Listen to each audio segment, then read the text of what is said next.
The Scandals and Rarities, diving deep into Andrew Johnson's presidency. The 17th President of the United States, Andrew Johnson, was a highly controversial figure during his time in office. From his sudden ascent to the presidency following Lincoln's assassination to his turbulent relationship with Congress, Johnson's legacy is riddled with captivating facts. Here are 12 scandalous and rare tidbits that make his tenure truly unparalleled. Fact number 1. Accidental presidency. On April 15, 1865, following the shocking assassination of President Abraham Lincoln at Ford's Theater, Andrew Johnson, who was then serving as vice president, was suddenly thrust into the presidency. Johnson, a Democrat, had been added to the Republican ticket in the 1864 elections as a symbol of unity during the Civil War. However, the shift from Lincoln, known for his powerful speeches and statesmanlike demeanor, to Johnson, recognized for his often direct and confrontational style, took the nation by surprise. The fact that the Civil War had just concluded a few days earlier, with General Robert E. Lee's surrender on April 9, added to the uncertainty and volatility of the time. Number 2. First president to be impeached. On February 24, 1868, Andrew Johnson became the first U.S. president to be impeached by the House of Representatives. The primary charge against him was his violation of the Tenure of Office Act, an act that was later declared unconstitutional. Johnson's decision to remove Edwin M. Stanton, a staunch radical Republican, as Secretary of War and replace him with Lorenzo Thomas sparked this impeachment process. Following a trial in the Senate, Johnson narrowly escaped removal from office on May 16, 1868, by a margin of just one vote. The final tally was 35 votes for conviction and 19 against, falling short of the two-thirds majority required. Number 3. Tailor turned president. Before his foray into politics, Andrew Johnson worked as a tailor in Greenville, Tennessee, during the 1820s and 1830s. This profession was a testament to his humble origins, having been apprenticed to a tailor as a young boy after the death of his father.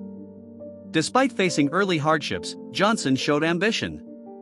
As he entered the political arena, Johnson did not entirely leave his tailoring skills behind. During his tenure in various political offices, including the presidency, he was known to craft his suits, emphasizing his connection to the common man and his roots. Number 4. No vice president. An unprecedented situation in American politics, from the time Johnson ascended to the presidency in 1865 following Lincoln's assassination until the end of his term in 1869, there was no vice president of the United States.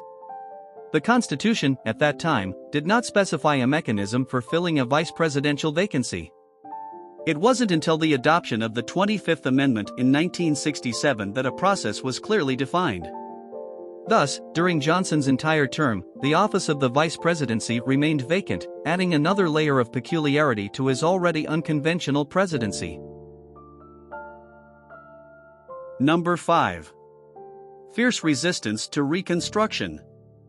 Post-Civil War, the United States was faced with the daunting task of Reconstruction, which aimed to rebuild the South and integrate African Americans into society as free citizens. Andrew Johnson's presidential term from 1865 to 1869 was marked by his lenient stance towards the South. His policies, which included pardoning many former Confederates and returning confiscated lands to white Southern landowners, faced vehement opposition, especially from the radical Republicans. Between 1865 and 1866, Johnson issued around 13,000 pardons.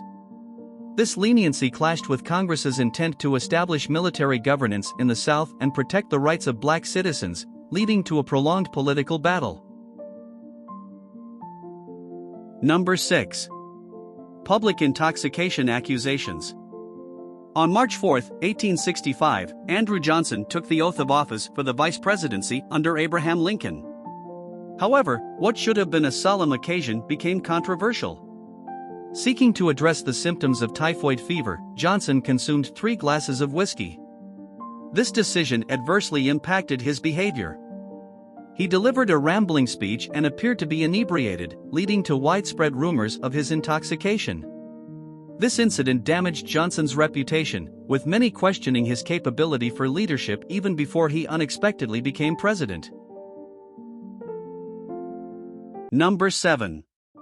Frequent veto player. Echoing the tumultuous relationship President Donald Trump had with Congress, Andrew Johnson frequently wielded his veto power, using it 29 times during his presidency.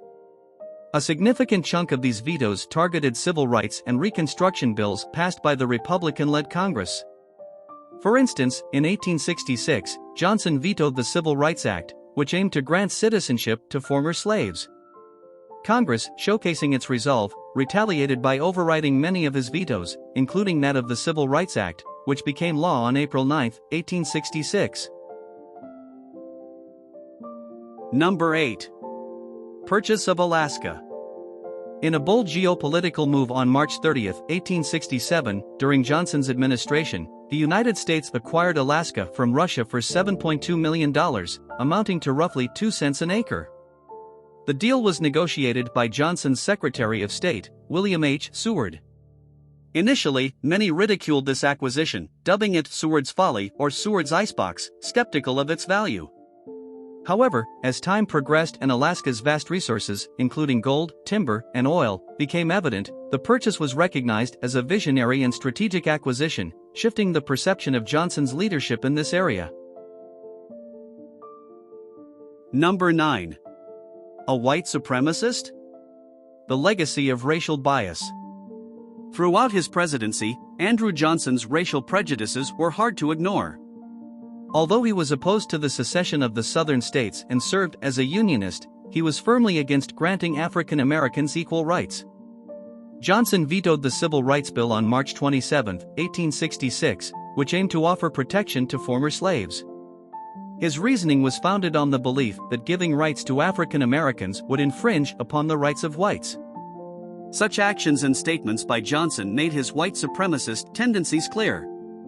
His presidency, from 1865 to 1869, was marked with consistent efforts to undermine Reconstruction laws meant to uplift Black Americans, cementing his legacy as one of the most racially biased presidents in U.S. history.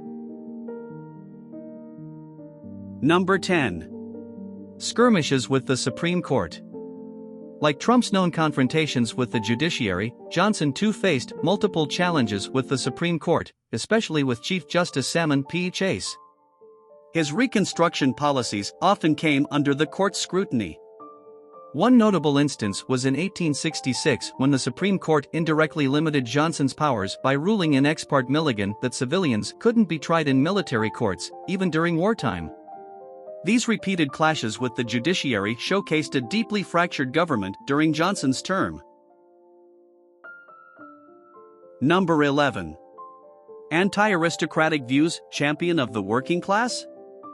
Andrew Johnson was unique in his profound mistrust of the American elite, big businesses, and what he perceived as the aristocracy. Having come from humble beginnings himself, he often positioned himself as the advocate for the common man. He was known to voice concerns over wealthy planters and industrialists having too much power. This populist stance is reminiscent of Donald Trump's campaign appeals, where he claimed to represent the voice of the forgotten working class of America, even as he pursued policies that favored the wealthy. Number 12. Not a unanimous choice, intra-party strife. Although Johnson was chosen as Lincoln's running mate in 1864 to symbolize Unionist unity, he was far from being a unanimous choice within the Republican Party. His lenient Reconstruction policies and racial biases often put him at odds with the radical Republicans in Congress. By February 1868, the House of Representatives formally decided to impeach him, highlighting the deep divides and the sentiment of betrayal felt by many within his party. The political infighting during his term was testament to Johnson's contentious relationship with fellow Republicans.